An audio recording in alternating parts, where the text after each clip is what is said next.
আমাদের মাওইমা মানে আমার বড় জায়ের মা, সে আমাদের জন্য মলিদা বানিয়ে পাঠিয়েছে।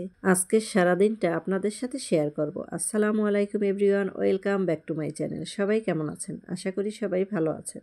আজকে সকালে আমার বড় জা বাজারে গিয়ে কয়টা মুরগি কিনে নিয়ে আসছে। আমার বড় জা মুরগিগুলো কেটে নিতেছে। আজকে এই তাজা তাজা মুরগি রান্না করব শালগম আর মূলা দিয়ে।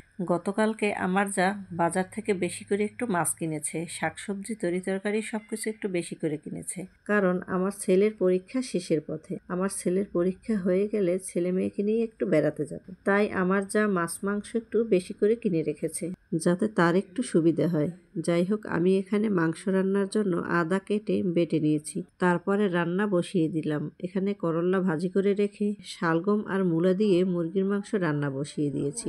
আজকের রান্নাটা একটু সকাল সকাল হয়েছে।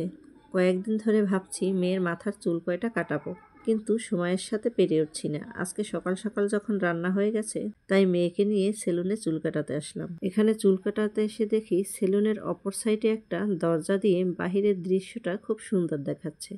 একটু দাঁড়িয়ে দাঁড়িয়ে দৃশ্যটা দেখলাম, খুব ভালো লাগলো। বাড়িতে এসে আমার ছেলে গতকালকে 2টা ডাব পাড়া হয়েছিল গাছ থেকে। সেই কচি কচি ডাবের মুখের কাছটা কেটে আমার ছেলে এভাবে আমন্দিস্তায় ছেঁচে তেঁতুল দিয়ে মাখিয়েছে। খেতে বেশ ভালোই লাগলো। এদিকে বিকেলের দিকে আমাদের মাওইমা মলিদা বানিয়ে পাঠিয়েছে আমাদের জন্য। এই মলিদাটা বানায় আতপ চালের গুঁড়ি, নারিকেলের পানি, নারিকেলের ফোপড়া দিয়ে এই মলিদাটা বানানো হয়। আমার মাওইমা খুব যত্ন করে তার মেয়ের জন্য এই মলিদা বানিয়ে পাঠিয়েছে। আমার বড় জায়ের খুব পছন্দের খাবার। আসলে মায়েরা এমনই হয়।